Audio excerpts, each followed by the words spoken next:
15వ అధ్యాయం 8వ వాక్యం. వారిని బహుగా హతము చేసెను.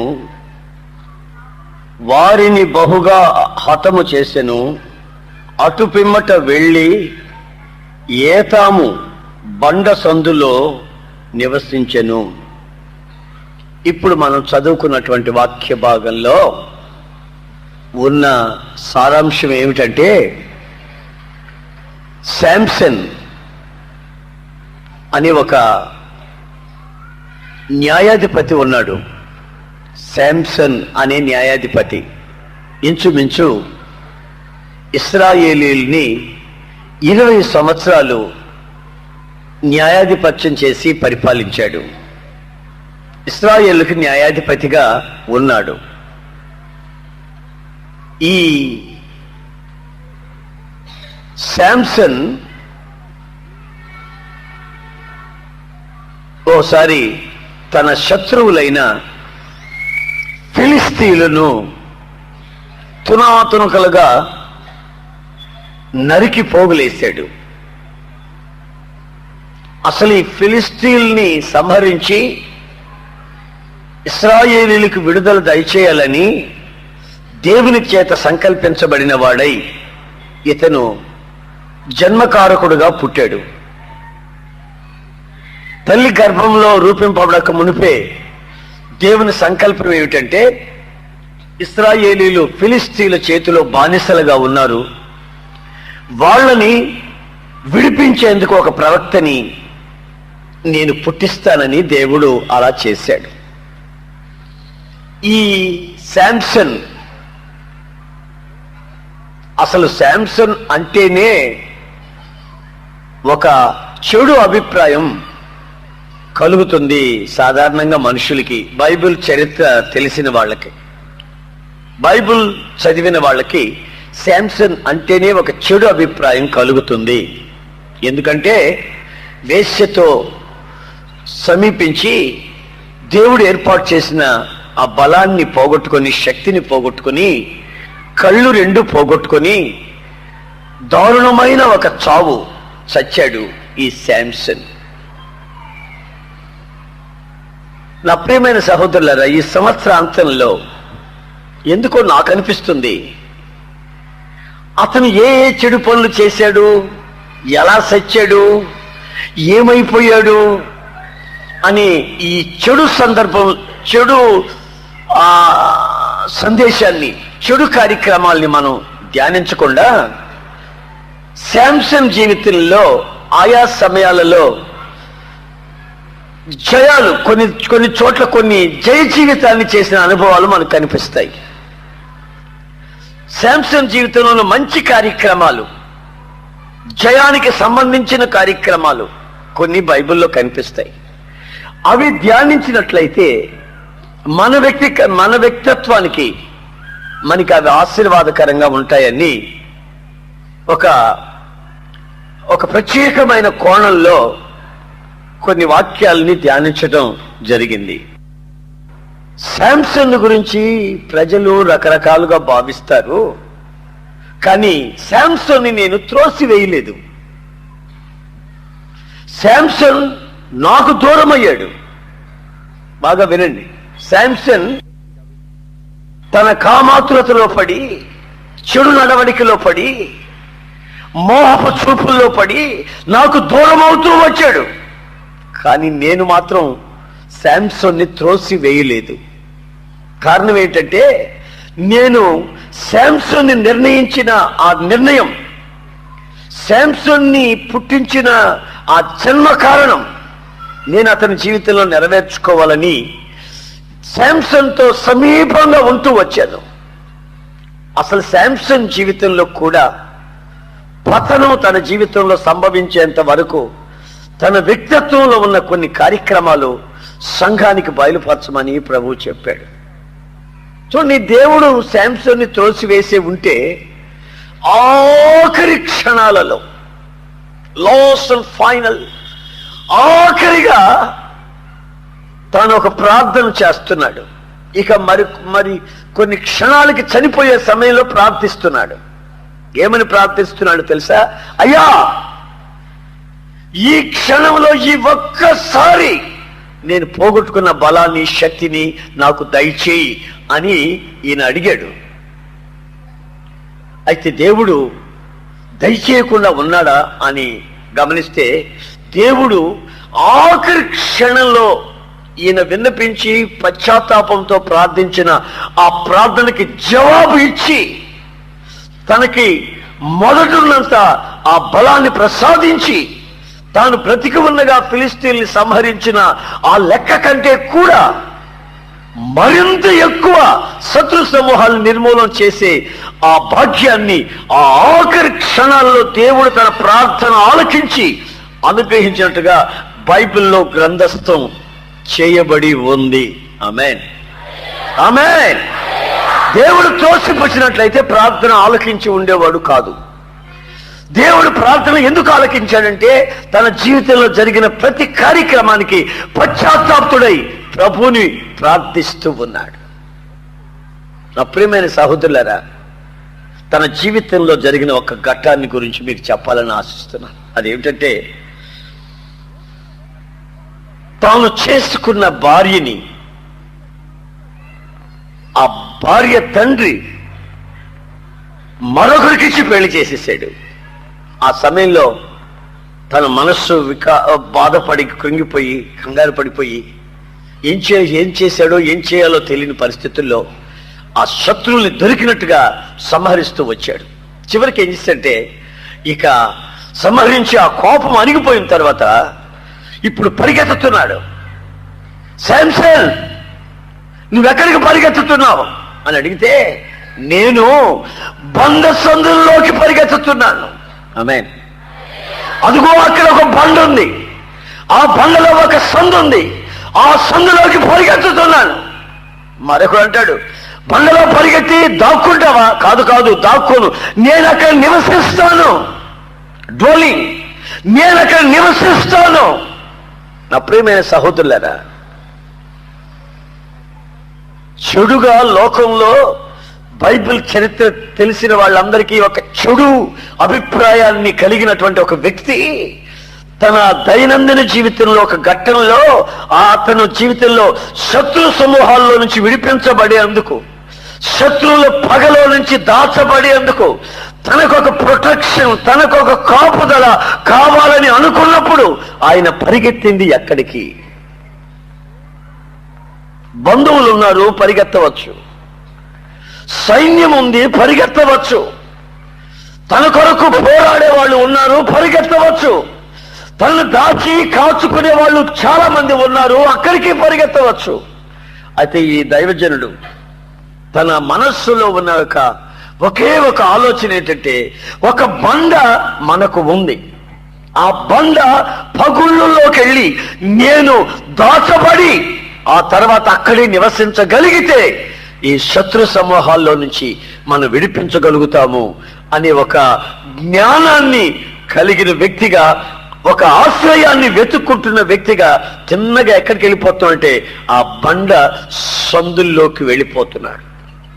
ఆ ఊరి పేరు ఏతాం అని వ్రాసింది. ఒక వ్యక్తి ఒక చోటుకి వెళ్ళి దాగుకొని కాసేపు అయిన తర్వాత మరి అక్కడి నుంచి తన నివాసానికి వెళ్ళిపోవడం సహజంగా మనం గమనిస్తాం, ఏదైనా కాపుదల కావలసిన సమయాలలో. అయితే ఇతను అక్కడ నివసిస్తూ వచ్చాడు. బైబిల్లో మనం బాగా చదువుకున్నట్లయితే మనకు ఒక బండ ఉందని, ఆ బండ క్రీస్తేనని, ఆ బండలో నుంచి వచ్చిన నీటి ద్వారా మన పితరులైన ఇశ్రాయేలీలు దాహము తీర్చబడ్డారని, ఆ బండ క్రీస్తే గనుక ఆ బండలోనిదే మనము త్రాగుతూ మన ఆధ్యాత్మికమైన దాహాన్ని తీర్చబడుతూ మనం ఆ బండ దగ్గరికి పరిగెత్తుకుంటూ వెళ్ళి అక్కడే నివసించాలని, ఆ నీడలోనే దాచబడాలని లేఖనాలు మన జీవితాల్లోకి హెచ్చరిస్తా వస్తున్నాయి.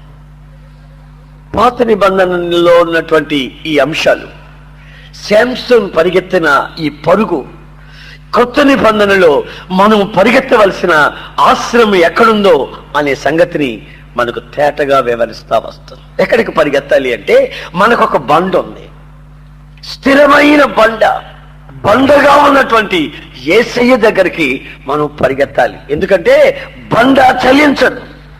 దావీదు ఒక రోజున ఆకాశమందు చూస్తూ ఓ పాటను రాస్తూ ఆయన ప్రార్థన చేస్తూ ఓ మాట అంటాడు. అదేమిటంటే, దొంగ ఊపిలో నుంచి, పాపపు చీకటి ఊపిలో నుంచి నన్ను నీవు లేపి ఓ బండ మీద నిలబెట్టి నా పాదమును స్థిరపరిచావు. ఆమేన్, హల్లెలూయా.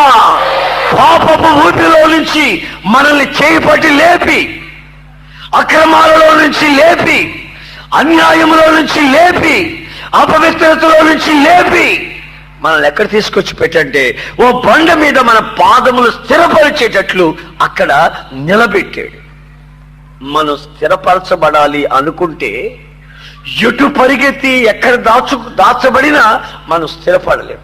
దొంగ మీ ఇంటికి వచ్చాడు అనుకోండి, పరిగెత్తుకుంటూ వచ్చాడు అనుకోండి, మీకు దండం పెడతాం, పోలీసు వాళ్ళు వస్తున్నారు, ఒక గంట సేపు నన్ను ఇక్కడ ఉండనివ్వండి అంటే మీరు ఎవరైనా ఉండనిస్తారా ధైర్యంగా? ఎవరైనా ఒకవేళ ధైర్యంగా ఉండనిచ్చినా ఆడు అక్కడే ఉంటాను నీ ఇంట్లో అంటే నువ్వు ఒప్పుకుంటావా? అయ్యా బాబు, ఆపద లేదో 6 గంట సేపు ఉంచుకోమంటే ఉంచుకున్నాం, కానీ మాకు దడ పుట్టిపోతుంది, మీరు ముందు పోలీసులు వెళ్ళిపోయారు, మీరు ముందు తప్పించుకొని ఇక్కడ నుంచి ఎటైనా పారిపోండి బాబు, మీ కాళ్ళు దండం పెడతామని తరిమేస్తారు.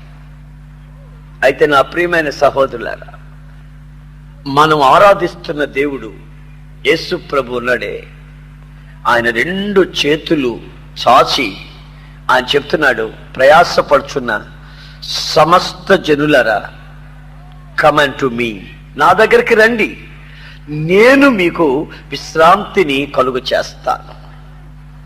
1000 సంవత్సరాల క్రితం యేసుక్రీస్తు పుట్టక మునిపే ఓ బండని వెతుక్కుంటూ ఒక క్రైమ్, మనుషుల్ని చంపి అల్లకల్లోలం చేసి తన భార్య విషయంలో గోలైపోయి తాను పరిగెత్తి ఒక బండని ఆశ్రయించినట్లుగా శాంసన్ జీవితంలో ఓ చక్కటి అనుభవాన్ని మనం చూస్తాం. శాంసన్ జీవితంలో ఉన్న చీకటి బ్రతుకులు ఈరోజు నేను చెప్పాలనుకోవట్లేదు. చీకటి బ్రతుకుల్లో ఉన్నటువంటి శాపాన్ని నేను మీతో పంచుకోవాలనుకోలేదు. ఎందుకంటే సంవత్సరం ఆఖరిలోకి వచ్చాం కనుక ఈ వ్యక్తిలో ఉన్న మంచి కార్యక్రమాలు, చాలా మంది ఎక్కడికి వెళ్ళినా, ఎవరితో మాట్లాడినా, ఎవరిని పరామర్శించినా, పలకరించినా చాలా మంది బుద్ధులు ఎలా ఉంటాయంటే వాళ్ళలో ఉన్న చెడు కార్యక్రమాలు ముందు గుర్తుపడతారు, తరువాత మంచి కార్యక్రమాలు ఉన్నాయిలే అని అంటారు. ముందు గుర్తించేది ఏంటంటే చెడు సంగతులు. ఈ మున్సిపాలిటీ బండిలాగా, మున్సిపాలిటీ లారీ ఉంది కదా, ఎక్కడ చెత్త ఉంటే ఆ చెత్త తీసి నెత్తినేసుకొని పోతా ఉంటది, ఎక్కడ కుక్క చేస్తే దాన్ని తీసి నెత్తినేసుకొని పోతా ఉంటది, ఎక్కడ కంపు కొడుతుంటే దాన్ని తీసుకుని వెళ్ళి నెత్తినేసుకుని పోతా ఉంటది లారీ, ట్రాక్టరు, మున్సిపాలిటీ కంపులాగా. కొందరు బ్రతుకులు చెడు సంగతుల్నే సేకరించుకోవడం అలవాటు. అయితే ఈ శాంసన్ జీవితంలో తనకున్న యుద్ధాలలో తాను జయాన్ని సాధిస్తూ వస్తున్నాడు. ఈ జయానికి రహస్యం ఏమిటి? ఈ జయానికి చిహ్నాలు ఏమిటి?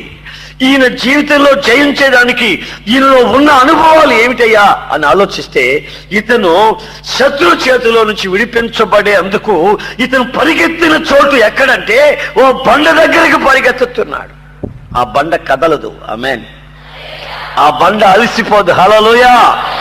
ఆ బండ సందులలో సంఘాన్ని గురించి మనం బైబిల్లో చదువుతాం. ఏమని చదువుతామంటే, బండ సందులలో ఉన్న నా పావురమా అని చదువుతాం. ఆమేన్. ఎక్కడుంది ఆయన పావురం? చెప్పండి గట్టిగాను. బండలోకి వచ్చింది, బండ సందులలోకి వెళ్ళింది, బండలో స్థిరపడింది, బండ సందుల్లోకి వెళ్ళిపోయింది. పేటు బీటల్లో ఈ బండ సందుల్లోకి వెళ్ళిపోయి అక్కడ సురక్షితంగా నివసిస్తా వస్తుంది.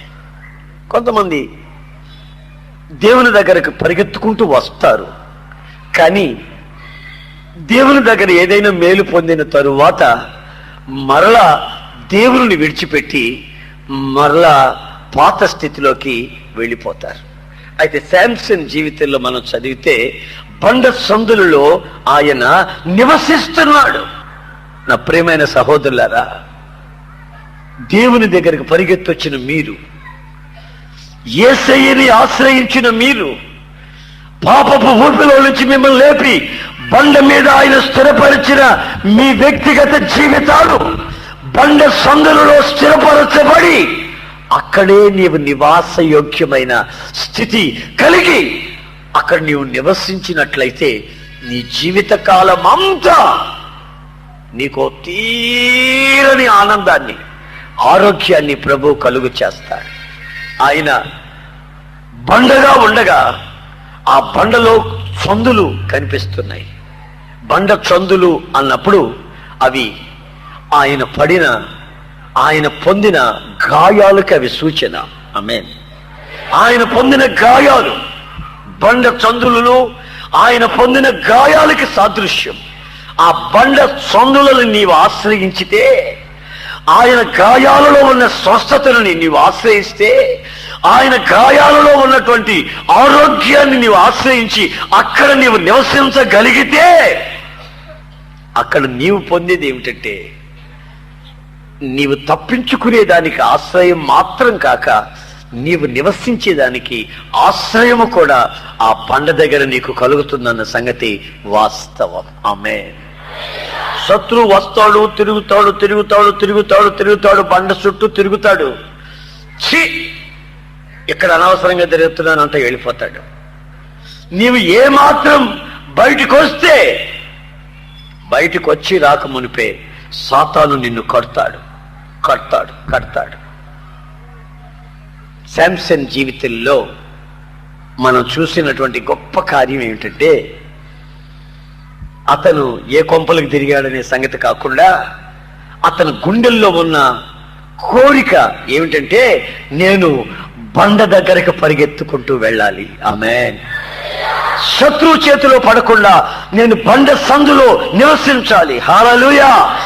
నేను పడిన గాయాలు మాన్పగలిగిన శక్తి ఆ బండలో ఉంది కనుక అక్కడే నేను నివసించాలి. ఆ నివాసయోగ్యమైన యేసయ్యలోనికి, యేసయ్య నీడలోనికి, యేసయ్య సిలువ శ్రమలలోనికి, యేసయ్య సిలువ నీడలోనికి నీవు వెళ్ళి నిలబడగలిగితే ఆ గాయాలలో ఉన్న విడుదల నువ్వు తప్పనిసరిగా పొంది తీరుతావు. ఆమేన్. ఆమేన్. ఆమేన్.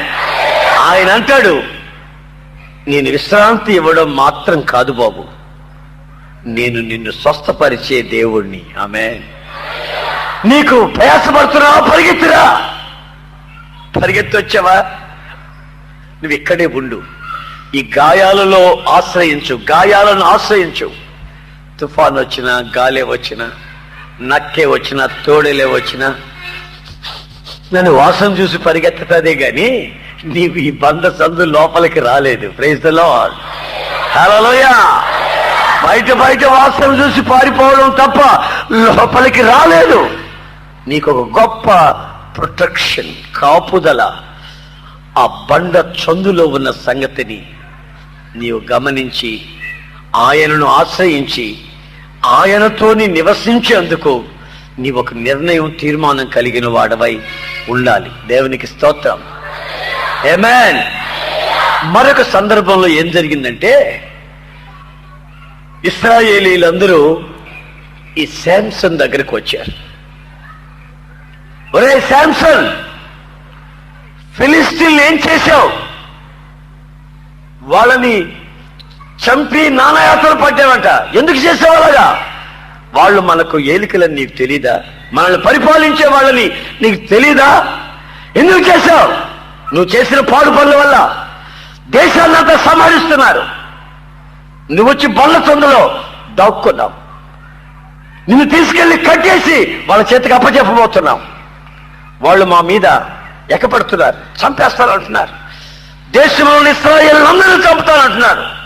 నీవేం పరిగెత్తుకొచ్చి ఆశ్రయంలో ఉండిపోయావు. నీవేం పరిగెత్తుకొని వచ్చి నీ క్షేమాన్ని నువ్వు కోరుకున్నావు. నీవేం పరిగెత్తుకొచ్చి నీవు స్థిరపడ్డావు. మా సంగతి ఏమిటి అని అంటే శాంసన్ అంటాడు, మీరు రండి. మేము కొత్త మోకులు తెచ్చి కాళ్ళు చేతులు బాగా ఒళ్ళంతా కట్టేసి తీసుకొని వచ్చి ఫిలిస్తీన్ల చేతికి అప్పచెప్పారు. మీరు బాగా గమనించండి, కొంచెం థియాలజీ సబ్జెక్టులోకి వెళ్తున్నా. శత్రువుల్ని జయిస్తున్నాడు కానీ శత్రువులు సమూలంగా నిర్మూలం కాలేదు. ఆమేన్. శత్రువుల్ని జయిస్తున్నాడు కానీ జయం మీద జయాన్ని పొందుతున్నాడు కానీ శత్రు నిర్మూలన పరిపూర్ణంగా కాలేదు. శత్రువుల్ని జయించే ఆ క్రియలు, శత్రువుని జయించే ఆ అనుభవాలు శాంసన్ జీవితంలో ఎలా ఒక్కొక్కటి ప్రభావితంగా వస్తున్నాయో మీరు గమనించాలి. కట్టేసి శత్రువుల చేతిలో తీసుకెళ్లి వాళ్ళు అప్పచెప్పారు. వాళ్ళు శాంసన్ ని ఫిలిస్తీన్లు పట్టుకొని పరిహాసాలు చేస్తూ, నవ్వుతూ, గల్లంత చేస్తూ, ఆడుకుంటూ పాడుకుంటూ మహదానందంతో కట్టబడిన వ్యక్తిని అలాగా చూసి అదో రకమైన అవమానాలు చేస్తున్నారు. అయితే జరిగింది ఏంటో తెలుసా?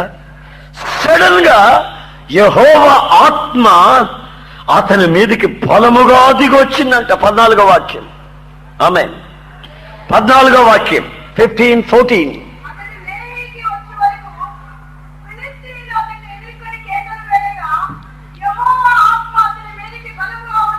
యెహోవా ఆత్మ అతని మీదకి బలముగా వచ్చినందున అతని చేతికి కట్టబడిన త్రాళ్ళు అగ్ని చేత కాల్చబడిన జలుప నారవలే ఆయను. సభలు కొట్టండి గట్టిగాను. హల్లెలూయా, హల్లెలూయా, హల్లెలూయా, హల్లెలూయా.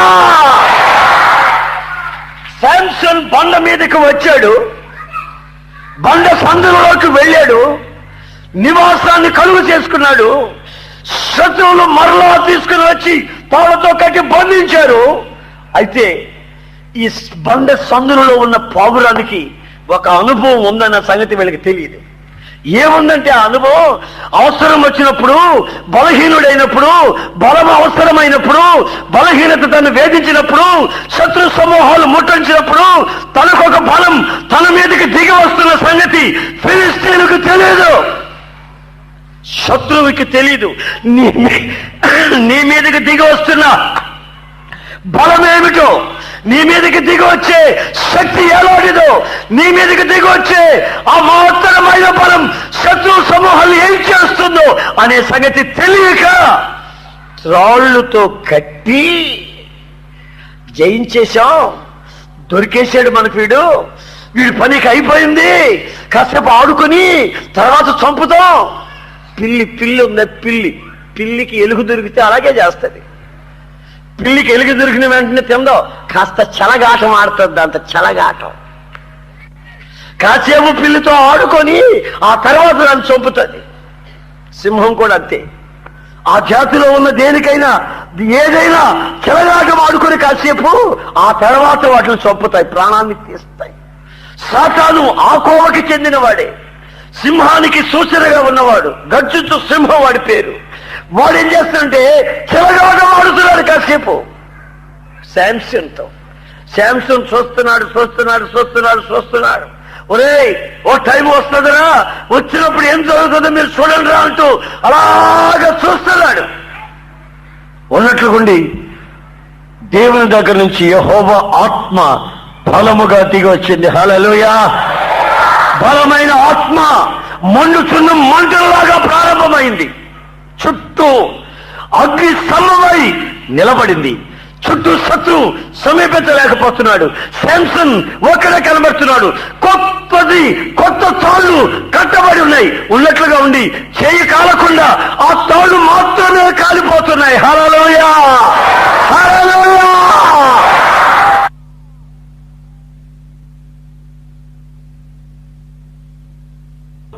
ఇదేమిటి?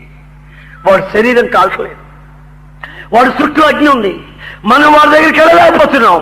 అదే సమయంలో తాళ్ళు కాలుతున్నాయి, వాడి చేయి మాత్రం చేయి మాత్రం కాలట్లేదు, శరీరం మాత్రం కాలట్లేదు. నా ప్రియమైన సహోదరులారా, ఈ తాళ్ళు పరిశుద్ధాత్మ అగ్ని చేత. ఆమేన్. నీకు తెలియదు మీలో ఉన్న శక్తి, మీకు తెలియదు మీలో ఉన్న బలం. పరిశుద్ధాత్మ శక్తిని అనుభవించిన ప్రతి ఒక్క వ్యక్తి, ఆ వ్యక్తి జీవితంలో సాతానుకి అగ్నిగా ఉంటుందన్న సంగతి, సాతాను కట్లు పరిశుద్ధాత్మను పెంచుతాడన్న సంగతి, సాతాను శక్తిని నిర్మూలపరుస్తాడన్న సంగతి, పరిశుద్ధాత్మ శక్తి నీ శత్రువుని సమీపింప చేయలేదనే ఆ శక్తి శాంసన్ ఎరిగిన వాడై, తాళ్లతో కట్టించుకున్న వాడై శత్రు సమూహం నిలబడ్డాడు. శాంసన్కి తెలుసు ఆయన పొందిన దేవుని ఆత్మ యొక్క శక్తి ఎలాంటిదో. ఓ గాడ్, హల్లెలూయా, హల్లెలూయా, హల్లెలూయా. పాపా రక్ష పాపా కల లోల పక్క కల బక్సిర శబాలం. అగ్ని అగ్ని అగ్నిమయమైనటువంటి అగ్నిమయమైనటువంటి పరిశుద్ధాత్మ శక్తి, యెహోవా ఆత్మ, బలమైన ఆత్మ, శత్రు సమూహంలో నుంచి విడిపించు ఆత్మ. శాంసన్ శత్రువుల చేతి నుంచి తప్పించుకొని పారిపోయేందుకు రక్షణ కొరకు బండ దగ్గరికి పారిపోవటమే కాదు, బండలో ఉన్న గాయాల గురించి తెలుసుకున్నవాడు. అంతేకాదు, అక్కడే నివసించేవాడు. ఆ నివాసంలో దేవుని ఆత్మశక్తిని అనుభవించిన వ్యక్తి. సొంత వాళ్ళు వచ్చి అంటున్నారు, నేను తీసుకెళ్ళి వాళ్ళకి అప్పచెప్పేస్తాను కట్టి, వాళ్ళు నేను చంపేశారంటే మాకు ఈ బెడద పోతుంది, ఈ గొడవ పోతుంది, మేము వాళ్ళ చేత పరిపాలించబడతాం అంటారు ఇశ్రాయేలీయులు. శాంసన్ అంటాడు, ఫిలిష్తీయులు మన చేతిలో నిలబడరు, చంపేద్దాం, శత్రు సమూహాల్ని నిర్మూలపరుస్తాం, వాళ్ళ కింద బానిసలుగా, సున్నితి లేని ప్రజల మధ్యలో బానిసలుగా, మనసు మార్పు లేని మనుషుల మధ్యలో బానిసలుగా మనం ఉండకూడదు. మనం దేవునితో స్వతంత్రులమై బ్రతుకుదాం. మన దేవుడు శక్తిమంతుడు. ఈ మాటలన్నీ కట్టిపెట్టు బాబు, నిన్ను కట్టేసి తీసుకెళ్ళి అక్కడ వేసేస్తాం. సరే, కట్టి తీసుకెళ్ళాడు. చూడండి, యేసుక్రీస్తుని ఒకసారి గెత్సెమనే తోటలో శత్రువులు ఆయన్ని కట్టేసి తీసుకెళ్లాలని వచ్చారు. వచ్చి తిన్నగా యేసు ప్రభు దగ్గరికి వచ్చి, నజరేయుడైన యేసుని మీరు ఎక్కడన్నా చూసారా? మేము ఆయన్ని వెతుకుతున్నామని యేసు ప్రభుతోనే అన్నారు. అప్పుడు యేసు ప్రభు ఏమన్నాడు? నన్నా అని పారిపోలేదు. నన్నా మీరు వెతకొచ్చారు, ఇదిగో మీరు వెతుకుతున్న నజరేయుడని యేసుని నేనే, సంఖ్యలు వేయండి అని సంఖ్యలు వేయించుకున్నానికి చేతులు చాస్తే వాళ్ళు బేని అదిరిపోయి కింద పడిపోయారు. మన యేసయ్య రోషం గలవాడు. ఆమేన్. పిరికివాడు కాదు, హల్లెలూయా. పారిపోయేవాడు కాదు, హల్లెలూయా. ధైర్యముగా సాతాను దగ్గరికి ముందుకు వచ్చేవాడు. ఆ డివైన్ జీల్, ఆ దేవుని సంబంధమైన ఆ ఆసక్తి మన గుండెల్లో అది భక్షించాలి. ఆమేన్. ఎప్పుడైతే ఆసక్తి మన జీవితాన్ని భక్షిస్తుందో, దేవుని మందిరాన్ని గూర్చి, దేవుని సేవకుల్ని గూర్చి, దేవుని పరిశుద్ధతను గూర్చి, అది ఆ ఆసక్తి మనల్ని భక్షిస్తూ ఉంటే, మనల్ని కట్టిన ఆ తాళ్ళని వచ్చి దిగి వచ్చిన ఆ అగ్ని భక్షించేస్తుంది. ఆమేన్. ఎంతెంతో పెద్ద పెద్ద మోకులతో కట్టి బంధించి అమ్మో ఏమేమో చేస్తే, ఈ శాంసన్ ఆ ఆత్మ వచ్చినప్పుడు అట్లా అన్నాడంట. అట్లంటే జనపనార కాల్చబడిన తాడు ఎట్లాగా పొడి పొడి అయిపోద్దో అట్లా పొడి పొడి అయిపోయిందంట. అయిపోతే గరగల్లాడిపోయి వణికిపోతున్నారు వాళ్ళు. Praise the Lord. శత్రువుని జయించాలంటే నీలోనికి పరిశుద్ధాత్మ అగ్ని రావాలి. పరిశుద్ధాత్మ అగ్ని రాకుండా నీవు శత్రువు యొక్క కట్లలో నుంచి విడుదల పొందలేవనే సంగతి వాస్తవం. అది రావాలి. బాప్తిస్మ ఇచ్చే యోహాను దగ్గరికి యేసు ప్రభు బాప్తిసం ఇవ్వమని వెళ్ళాడు. యేసు ప్రభు అంటున్నాడు, మీరు బాప్తిసం ఇవ్వండి అని. యోహాన్ అంటాడు, నా దగ్గర బాప్తిసానికి మీరంతా వచ్చారేమిటి? నా వెనుక వచ్చేవాడు అగ్నితో నీటితో బాప్తిసం ఇస్తాడు. Fire baptism. Amen. Water baptism కాదు, ఫైర్ బ్యాప్టిజం. నీటి బాప్తిసం కాదు, పరిశుద్ధాత్మ అనేది అగ్ని బాప్తిస్మం. నీటిలో మీరు ఏ విధంగా పూర్తిగా ముంచబడి లేవబడ్డారో అలాగా అగ్నిలో పూర్తిగా ముంచబడి కాల్చబడి లేవబడాలి. ఆమేన్, ఆమేన్. అలాగా అగ్నిలోనూ నీటిలోనూ బాప్తిస్తాలు పొందుతూ ఉన్నప్పుడు ఆ అగ్ని బాప్తిస్వం మన యొక్క అణువుని పరిశుద్ధపరిచి పవిత్రపరుస్తుంది. ఆ అగ్ని దిగొస్తే సమస్త కట్లు తెగిపోతాయి. తర్వాత వాళ్ళు కంగారు పడుతుంటే ఇతను ఏం చేశాడంటే ఇటు తిరిగి చూశాడు. ఇటు తిరిగి చూస్తే గాడిద దవడ ఎముక ఒకటి పడింది అక్కడ. బైబిల్లో రాసింది, దవడ ఎముకను శాంసన్ కనుగొని. ఆమేన్. కనుగొన్నవాడు దవడ ఎముకని ఇలా చూశాడా? చూస్తూ కూర్చోలేదు, దాన్ని చేయి చాచి చేత్తో పైకి తీసుకున్నాడు. Praise the Lord, praise the Lord. చూడండి, పరిశుద్ధాత్ముడు ఎన్ని మర్మాలు బైబిల్లో రాసి పెట్టాడు. మనం కొన్నిసార్లు భయంకరమైన పరిస్థితుల్లో ఉంటున్నప్పుడు బైబిల్ వెతుకుతాం. ఏదైనా దేవుడు ఆదరణ కలిగిన మాట ఇస్తాడేమోనని వెతుకుతాం. వెతికితే దేవుడు ఒక ఆదరణ కలిగిన మాట ఇస్తాడు. బైబిల్ చదివేటప్పుడు ఆదరణ కలిగిన మాట ఇస్తాడు. ఆ మాటని చూసాం. అయితే దానిని తీసుకొని అవలంబించేదానికి ఇష్టపడం. రోగంతో భయంకరమైన జబ్బుతో పీడించబడుతూ 10 రోజులు అన్నం నీళ్లు లేకుండా నీరసించి కృంగి కంపు కొట్టిపోతుంటే, ఒరే అబ్బాయో పెద్దోడా బైబిల్ చదువు అన్నామనుకో, ఆడు బైబిల్ చదువుతున్నాడు. ఆదరణ మాటలు వచ్చి, నేను నిన్ను స్వస్థపరిచే యెహోవాను అని వచ్చింది. తల్లి మరిచినా నేను నిన్ను మరవను అని వచ్చింది. నీ ప్రార్థన నేను ఆలకించాను అని వచ్చింది. నా గాయములలో నీకు స్వస్థత కలదు అని వచ్చింది. నిన్ను తప్పక స్వస్థపరుస్తాను వచ్చింది. నీ కన్నీళ్లు నేను తుడుస్తాను అని వచ్చింది. ఆ వాక్యాన్ని కనుగొన్న తర్వాత ఏం చేసావు? ఈ వాక్యం నాకు దొరికిందే, ఇప్పుడు నేను ఉంచుకున్న ఈ మందులు, ఈ చెత్త చెదారం అంతా బయట ఇసిరి కొడదాం. ఇక ఈ వాక్యాన్ని పట్టుకొని శత్రువుతో పోరాడుతాం అని ఆశ మనిషికి ఉండదు. మరలా ఆటో రిక్షాను పిలవండి, హాస్పిటల్కి ఎత్తండి. ఆటో పిలవండి, హాస్పిటల్కి ఎత్తండి నన్ను అని అంటాం. అయితే దేవుని వాక్యాన్ని చూడండి, ఎముక ఏంటది? ఎముక, దవడ ఎముక ఏంటది? ఎముక. మీరు గత వారంలో ఎముకల గురించిన మెసేజ్ వినే ఉంటారు, వర్తమానం వినే ఉంటారు. గత వారంలో ఎముక అంటే ఉపదేశం. ఇప్పుడు నేనున్నాను అనుకోండి, నాకు ఈ బ్యాక్ బోన్, ఈ వెన్నెముక లేకపోతే నేను నిలబడలేను. నరాలున్నా, శరీరం ఉన్నా, తలున్నా, కాళ్ళున్నా, చేతుల్లో అన్నీ ఉన్నా ఈ వెన్నెముక అనేది లేకపోతే నిలబడలేను. అలాగే సంఘానికి వెన్నెముక లేకపోతే నిలబడదాం. సంఘానికి వెన్నెముక అంటే ఏమిటంటే ఉపదేశ క్రమం. నా యేసు ప్రభు శరీరంలో గాయాలు ఉన్నా, నా యేసు ప్రభు పక్కనెముకలు పక్కన పొడిచినా ఆయన ఎముకలలో ఒక్కటి కూడా విరగలేదు. సంఘము యొక్క ఎముకలలో ఒక్కటి విరగలేదు. విరగని ఎముక ఒకటి ఉంది, దాని పేరు ఉపదేశము అంటారు. ఈ ఉపదేశం అనే ఒక ఎముక దొరికింది. ఆమేన్, హల్లెలూయా.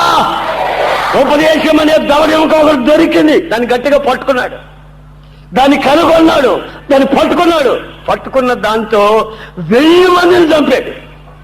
దవడ ఎముకతో 1000 మందిని చంపాడు. కత్తితో కాదు, ఈటతో కాదు, బల్లెముతో కాదు, ఫిరంగులు లేవు.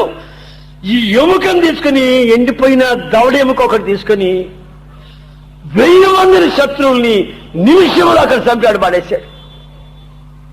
చంపేసిన తర్వాత ఎముక, ఓ ఎముక, ఎముక, నీలో ఎంత శక్తి ఉంది, నీలో ఎంత బలం ఉంది, నీవు లేకపోతే నేను ఎలా బ్రతకగలను అని అనుకోలా. ఆ ఎముకని ఏం చేశాడు తెలుసా? తీశాడు, పడేసి యెహోవా దగ్గర మొరపెడుతున్నాడు. చప్పట్లు కొట్టండి గట్టిగా. హల్లెలూయా, హల్లెలూయా, హల్లెలూయా. బాగా వినండి. నేను ఒక ఆమెకి నూనె ప్రార్థన చేసి ఇచ్చా.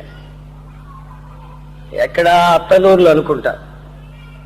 వాళ్ళ తమ్ముడు వెళ్తుంటే అక్కగా బాగలేదని ఒక సీసా నేనే కొని కొబ్బరి నూనె ప్రార్థన చేసి ఇచ్చానండి. 79వ సంవత్సరం, 1979వ సంవత్సరం సీసా కొనిచ్చా. దానిపైన గుండ్రంగా గుండులాగా ఉంది. మరి అందుకే నేను దాన్ని ఇప్పుడు కూడా గుర్తుపడుతున్నా. ఎప్పుడు ఆమె వచ్చినా ఆ సీసానే చేస్తుంది. ఇక్కడికి కన్వెన్షన్కి వచ్చినా, కోటాలకు పెట్టినా, ఎక్కడ నేను తీసుకొచ్చినా, ఎక్కడ ప్రార్థనకు వచ్చి ఈ సీసా తెస్తాను. అన్నయ్యో నువ్వు కొనిపెట్టావు ఆ రోజున ఆ సీసా పడేయనుగా. పడేదిలే అమ్మ పూడ్చి అన్న. శాంసన్ పిలుస్తున్నాడట. అయ్యా, ఆ రోజు అక్కడ వాళ్ళని చంపేశాను కదా, యుద్ధం చేసి జయించాను కదా, అలసిపోయానయ్యా. తాళ్ళతో కట్టినప్పుడు యుద్ధం చేశాను కదా, దవడ ఎముకతో, అలసిపోయానయ్యా. నేను అలసిపోతా వస్తున్నానయ్యా.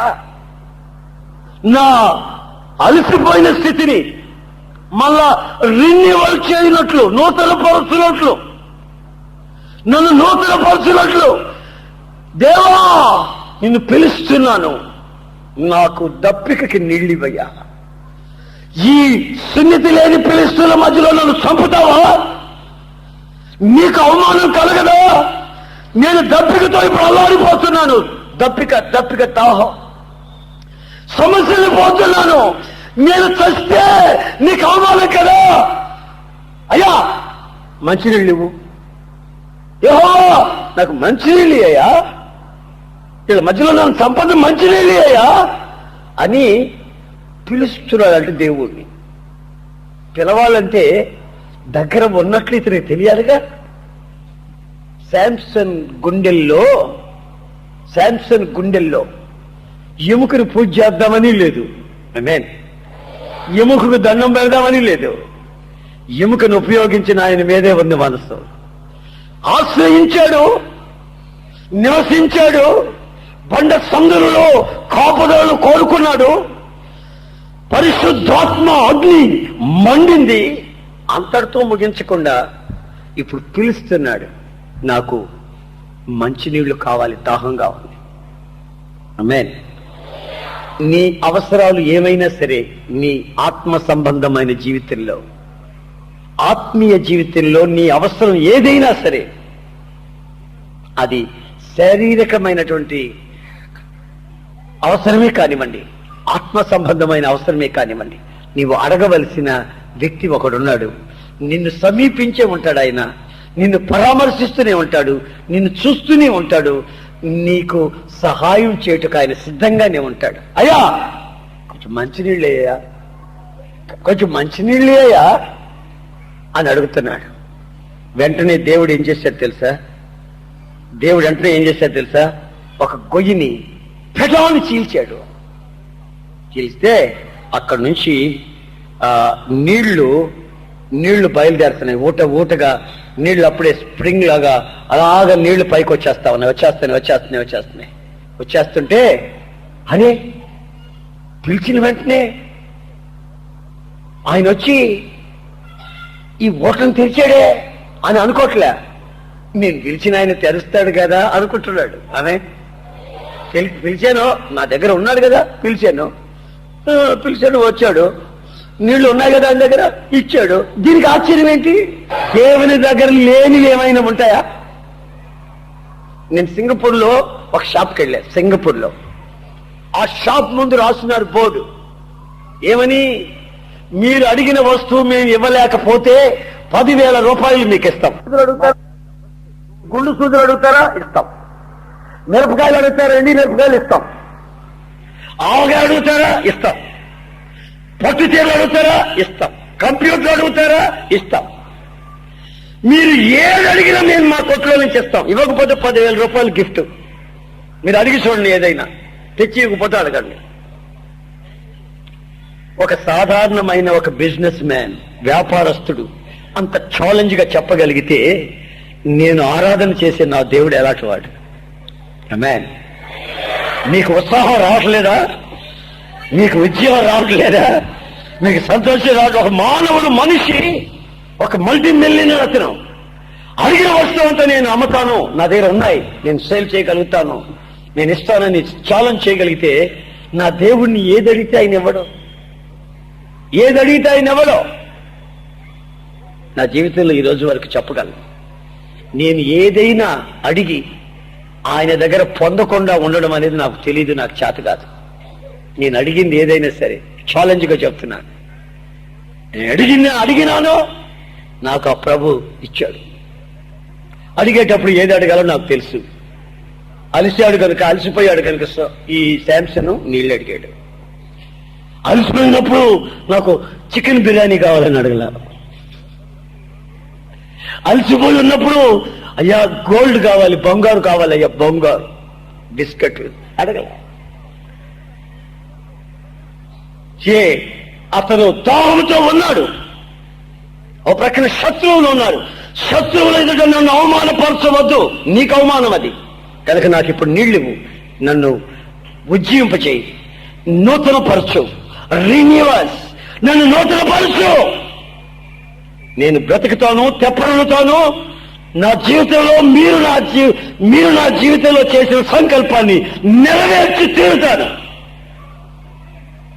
దేవుడు అంటున్నాడు, శాంసన్, నీ ఎడల నేను సంకల్పించిన సంకల్పాన్ని నేను మానుకోలేను, కానీ నువ్వు పలుసార్లు తప్పిపోతున్నావు. Be careful. పలుసార్లు తప్పిపోతున్నావు, జాగ్రత్త.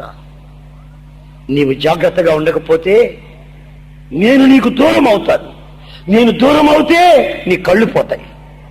నేను దూరం అయితే నీ శక్తిని నువ్వు పోగొట్టుకుంటావు.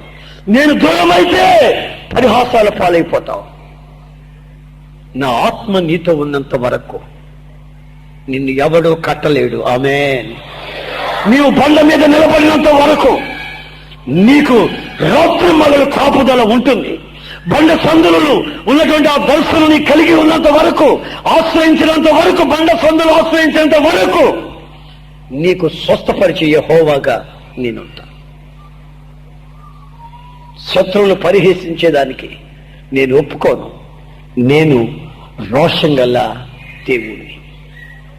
నా ప్రియమైన సహోదరులారా, మీ జీవితాలలో మీ అక్కర తీరాలనుకున్నా, మీకు రక్షణ కలగాలనుకున్నా, మీకు స్వస్థత ప్రసాదించబడాలనుకున్నా, నీవు బండ మీద నీ ఆత్మ సంబంధమైన జీవితం స్థిరపరచబడాలి అనుకున్నా, ప్రతిదానికి యేసే జవాబు.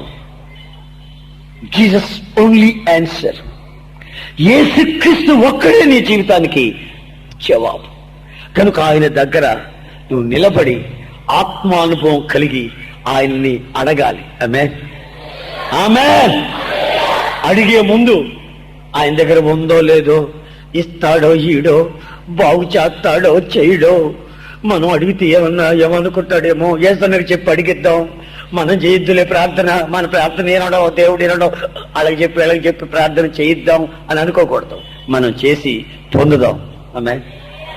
మనం చేసి పొందుదాం. ఆమేన్. వాళ్ళకి చెప్పి రికమెండేషన్ కాదు, మనం ప్రార్థన చేసి పొందుదాం. ఎందుకంటే మన దేవుడు మనకు సమీపంగా ఉండే దేవుడు. మన దేవుడు మన అక్కర తీర్చే దేవుడు. చూడండి, ఆ వాక్యంలో 19వ వాక్యం చదివితే, దేవుడు లేహీలోనున్న ఒక గోతిని చీల్చెను, దాని నుండి నీళ్లు బయలుదేరెను, అతడు త్రాగిన తరువాత ప్రాణము తెప్పరిల్లి బ్రతికెను. ఆమేన్. ఆమేన్. ఆమేన్. ప్రాణము తెప్పరిల్లి బ్రతికాడు. నీ బ్రతుకుకి అవసరమైనవన్నీ, నీ ఆత్మీయ స్థితికి అక్కర ఉన్నవన్నీ ఆయన దగ్గర ఉన్నాయన్న సంగతి వాస్తవం. ఆయన అంటాడు, నేను నీ జీవితంలో ప్రారంభించిన పని చేసి ముగిస్తాను. మన మధ్యలో వచ్చిన ప్రవచనం కూడా అదే, నేను ప్రారంభించాను, దాన్ని ముగిస్తాను. నీవు తగ్గిపోతున్నావు కానీ నేను నిన్ను సమీపిస్తూనే వస్తున్నాను. నీవు అడిగితే పొందుతావు. దయచేసి అందరు మోకరించండి, మోకాళ్ళ మీదకి రండి అందరు. Praise the Lord. Hallelujah. Hallelujah. పశ్చాత్తాపపు కన్నీళ్ళు, ఓ గాడ్, తాళ్లతో కట్టబడిన అనుభవంలో నుంచి విడుదల, పరిహాసాల మధ్యలో నుంచి విడుదల, పశ్చాత్తాపము లేకుండా నీవు విడుదల పొందలేవు. ఓ గాడ్, ఓ జీసస్, లార్డ్, నీ ప్రేమలో నుంచి నన్ను ఎవరు వేరు చేయలేడు. ప్రభువా, నీవే నా పండవి, నీవే నా కొండవి, నీవే నా ఆశ్రయం, నీవే నా రక్షణ దుర్గం. నీలోనే స్వస్థత, నీలోనే విడుదల, నీలోనే. Oh God.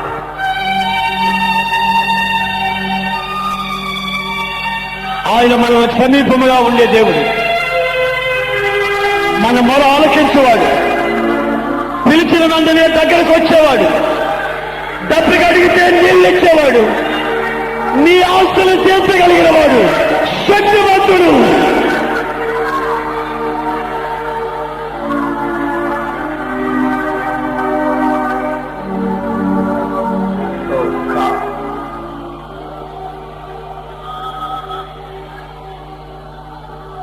ఎక్కడో గగనాలలో లేడు, ఎక్కడో ఆకాశ గగనాలలో లేడు. యేసయ్య ఆత్మస్వరూపుడై, పరిశుద్ధాత్ముడు ఆత్మస్వరూపుడై, బలము కావలసినప్పుడు బలాన్ని ప్రసాదించేవాడై నిన్ను సమీపిస్తున్నవాడు.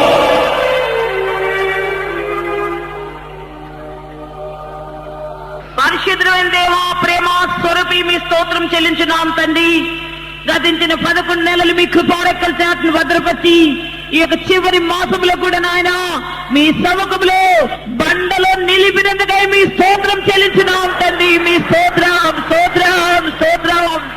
సంసోను జీవితంలో ఉన్న అవకాశాలన్నీ ప్రభు తొలగించి తండ్రి ఆ బిడ్డని మీరు ఏ విధంగా కాపాడినారని, అదే విధముగా మీలో నిలిచిన వాడిని మీరు సిగ్గుపరచని మీరు హెచ్చరించిన వాక్కుల కొరకు స్తోత్రం చెల్లించున్నాం రాజా. మీ స్తోత్రం నాయనా. యేసు రాజా, బండలని మీ మీద నిలిచిటి చివరి శ్వాస వరకు ఒక నమ్మకమైన ఈ శ్వాస జీవితం చేయనటువంటి కృపను మీరు అనుగ్రహించబడి వేడుకొచ్చున్నాం నాయనా. మీ స్తోత్రం అయ్యా. పిలిచిన వెంటనే పలికి జవాబిచ్చినటువంటి దేవుడు మీరు మా పక్షముగా నిలిచి ఉన్నారనిగా మీ స్తోత్రం చెల్లించినా అయ్యా. మీ స్తోత్రం. మీరిచ్చినటువంటి వాక్కుల మరి స్తోత్రం. ఒక్కొక్కరిని మీరు బలపరిచినందుకు ఈ స్తోత్రం, ఒక్కొక్కరిని అగ్నితో అభిషేకించినందుకు ఈ స్తోత్రం, ఒక్కొక్కరిని భక్తులను చేసినందుకు ఈ స్తోత్రం. యేసు రాజా, మీ జీవముతో నింపినందుకు ఈ స్తోత్రం నాయన. ఈ అగ్నాభిషేకంతో ప్రతి విషయమైన కార్యమును సాతానిక పోరాటంలో జయించి మిమ్మల్ని ఎదుర్కొనగలిగిన ఉన్నతమైన కృప దయచేయమని యేసు పరిశుద్ధ నామమున వేడుకొనుచున్నాము తండ్రి. ఆమేన్. మన ప్రభు అయిన యేసు క్రీస్తు కృప, తండ్రి అయిన దేవుని ప్రేమ,